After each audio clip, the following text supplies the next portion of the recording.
The Joe Rogan Experience. So tell me what it's like to testify in front of the Senate. What is that like? Man, it was pretty wild. It all transpired so fast. I got a call from Callie Means. We've become pretty good buddies. I know you're having him and his sister Casey on the podcast. Brilliant folks that are just patient advocates. I mean, at the end of the day, they had the same experience as I had. Callie, a little bit different walk of life. He was a lobbyist. Casey was a doctor, Stanford-trained surgeon.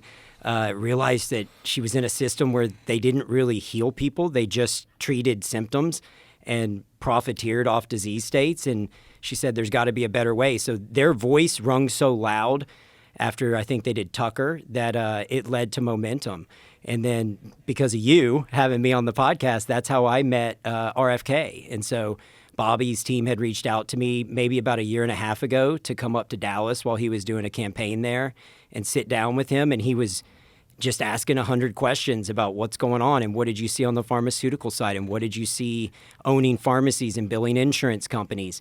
And so when they had an opportunity to put this team together to testify in front of the Senate, the goal was to create a nonpartisan group of individuals to take a new, fresh approach to what is going on with chronic disease in America. Because the chronic disease crisis is at an all-time high. I mean, we could go through all the statistics, and I know that Casey and Callie will when they're on here, so I don't want to steal their thunder, but it's staggering. I mean, close to anywhere between 1.7 to 1.9 million people are dying a year of chronic disease. We talk a lot about war. Since the dawn of this country, roughly estimated between 1.3 to 1.5 million people total have died in war, American lives. So in a year, we're losing more people to chronic disease than all the wars combined. Wow. And we're not talking about it.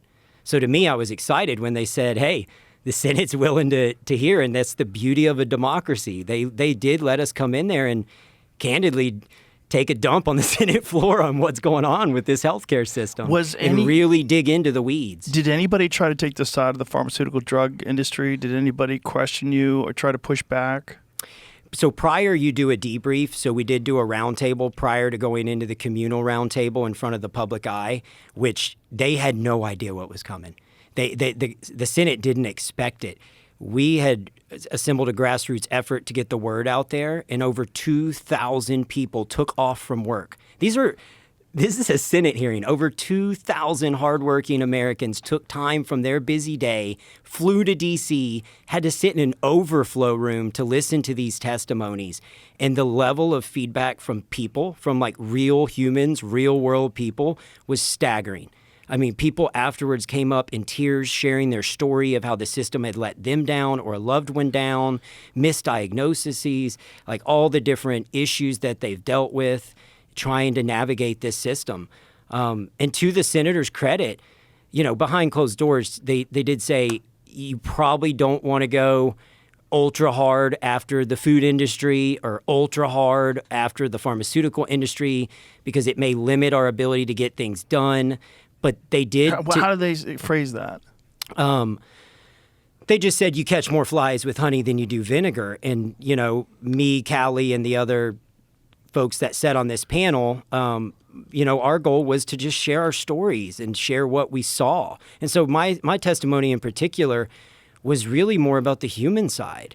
You know, there's so many staggering datas and statistics and numbers, but behind all that is a person. Like, that's all I wanted people to understand. These are human lives. You know, when Jelly Roll testified, I think he said this equivalent to a 747 jet worth of people die of opioids a day. And that's insane. And that all started with the lapses in the FDA and the drug regulatory market. And we know that, you know, there's an argument out there. I know Callie released the number of 50+% of the FDA's funding comes from big pharma.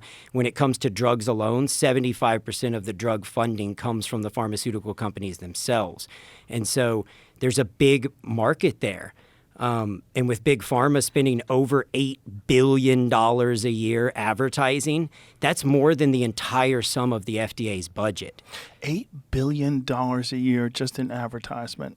Imagine how much they're making so that they can afford $8 billion just in advertising. Yeah, it's insane. And those ads but what are I saw wild. is The truth is, my hope is that people listen and the American people fight. We can fight with our pocketbooks. We can fight through our choices as citizens. Do I have faith that the government's going to fix these problems overnight? I don't.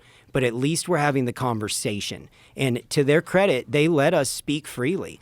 They didn't put a censor on us. They tried to give us some coaching, to say, hey, if you go this route, just understand there's going to be blowback. And, we're here to get progress on these topics, not, burn the house down type deal.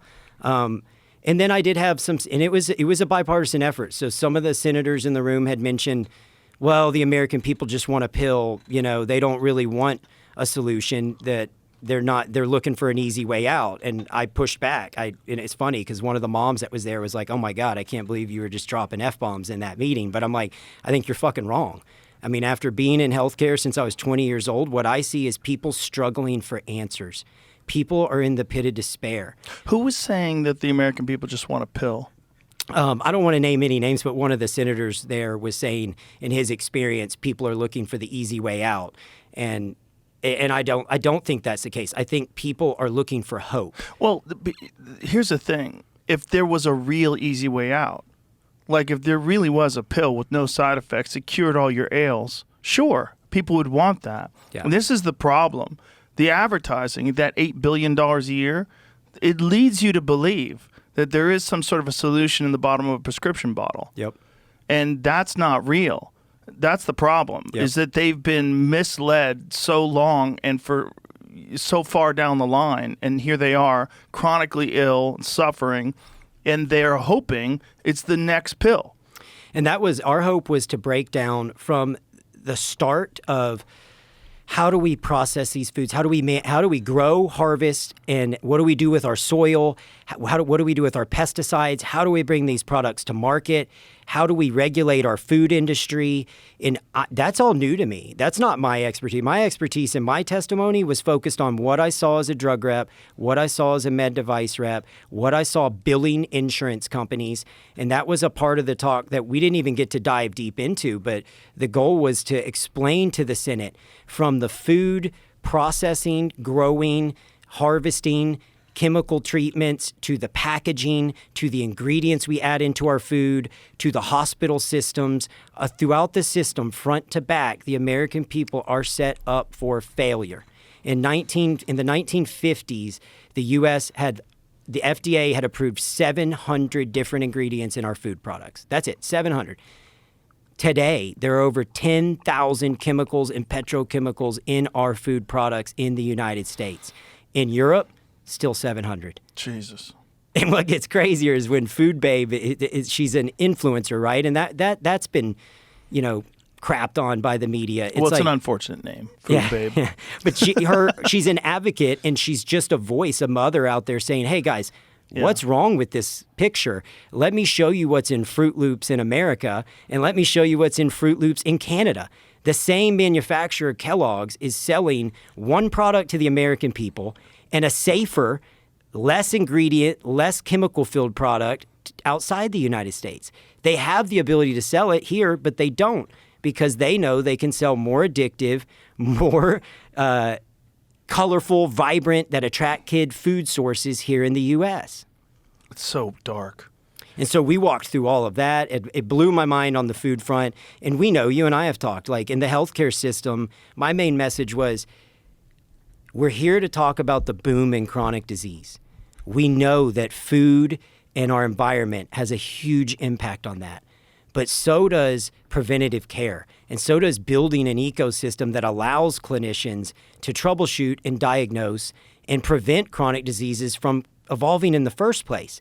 These are all metabolically related disease states. All the chronic diseases that are killing us can be traced back to diet, lifestyle, and nutrition, but none of our clinicians are trained on diet, lifestyle, and nutrition. That's the hard pill for people to swallow: diet, lifestyle, and nutrition. It's very hard for people who are addicted to shitty food, who are lazy, who don't have a history of exercise, and their lifestyle sucks, and they get home from work and they like to drink. Yep. Like, all those things are killing you. Yeah. Yeah. But you and I have talked about this with some of your comedy friends that have become my friends too, to watch the evolution. you just got to give people momentum. We just Yeah. got to get some wins on the board. We got to give them hope. And we've got to start by having the conversation. And that's what I was optimistic about. For the first time in my adult life, the Senate is willing to sit down with a group of individuals and have a deep conversation about where our food comes from, how our food is being processed, what ingredients are in our food, and how that could potentially lead to chronic disease. And it got labeled by some of the, I would say, hatchet job media outlets that have come out, and we can dive into that. Somebody called it the woo-woo. Yeah, I saw that. Yeah. Let's dive in. First of all, fuck you, whoever wrote that. Because there's nothing woo-woo about anything you guys were saying. Yeah. That's what's really crazy. Yeah. To say that toxic chemicals that are illegal in other countries but are legal in the United States, and there's a reason why they're illegal. You could find all the different things that they do to the body, all the different damage they cause. To say that that's woo-woo is so crazy. Like, what did they list as an example of woo-woo? What's hard is they went immediately at, like, these are all entrepreneurs that have something to sell you. And I can tell you, sitting in the room with those people, all of us were scared. All of us were scared. It's scary. I'm not going to make money off of this. If anything, I could lose money. I have businesses that are under the FDA's guidelines, are under the FDA's oversights. I don't want to upset the apple cart, but I also want to tell the truth. And I wanted to share what I saw, and that was my message was, I'm not here to represent the left or the right. I'm here to represent humanity. This is not a Republican issue. This is not a Democrat issue. This is a humanity issue. These are people's lives. But it's just stunning that people are willing to whore themselves out to write a hit piece on someone trying to help human beings find healthier choices and realize the root cause of all the diseases that we're facing. The woo-woo article, she alludes to how we talked about nothing but metabolic disease. And what does metabolic disease have to do with cancer? Well, actually, I can tell you, it is the number one risk factor. Obesity and metabolic disease is the number one risk factor to all forms of cancer other than smoking. So if you take smoking and age out of the equation, it's your number one risk factor. That's what it has to do with it. Imagine that statement. What does metabolic health have to do with these diseases? That is so crazy. And the people on that panel, too, to their credit, I was the least qualified of anyone to be in that room, and I was there to talk about my experiences as an industry insider. I am not telling you that I am an expert on metabolic disease. I can tell you that I'm an expert on fuckery because I've been in healthcare long enough to see what they're doing, and I know their equation. I know their offense. But other than me, you had Casey Means, Stanford-trained surgeon. You had Dr. Palmer, a psychiatrist from Harvard, who was breaking down metabolic disease and how it's astronomically impacting the mental health crisis in America. One of the stats he dropped on us in his testimony was, we are at an all-time high in suicide and death of despair, greater than during the Great Depression. More Americans are dying of suicide and death of despair more than ever. More children are being diagnosed with metabolic disease, diabetes. Girls are starting periods 6 years younger. Like, I don't need a double-blind study to tell you something's wrong. Just look at the data. And that was this message. I'm hearing a lot of woo-woo from you. Yeah. I need some data. It's like, as we get into that, in the names, they just totally breezed over, and that article tried to make it sound like it's a bunch of influencers. And it's like, yes, there were some people who have social media presences, but there were also academics there. But also, you can't Harvard, dismiss, Stanford, and Stedman Hawkins. You can't dismiss someone who's giving out factual information because they're a so-called influencer. Some people get into influencing for a good cause. 100%. And they have real valid information, and they collect that valid information and distribute it, and that's how they get a following. And you know, even Vonnie is the food babe. Vonnie, her battle has helped remove ingredients from certain states, stop chemicals in certain food sources. They're actually going to march to Kellogg on the 10th of next month to hand a petition signed by over 100,000 Americans coming out the tail end of that, asking them to remove dangerous chemicals that they don't put in food products in other countries and just match it. That's all they were asking. Hey, why don't we just match what you're doing outside the U.S. and all these other countries where they've said these products aren't safe? Why are we allowing you a mulligan on the U.S. population when it comes to food? And they've never been studied. That's the other wild thing. The FDA doesn't have the bandwidth to study every time a new ingredient's added to a food source.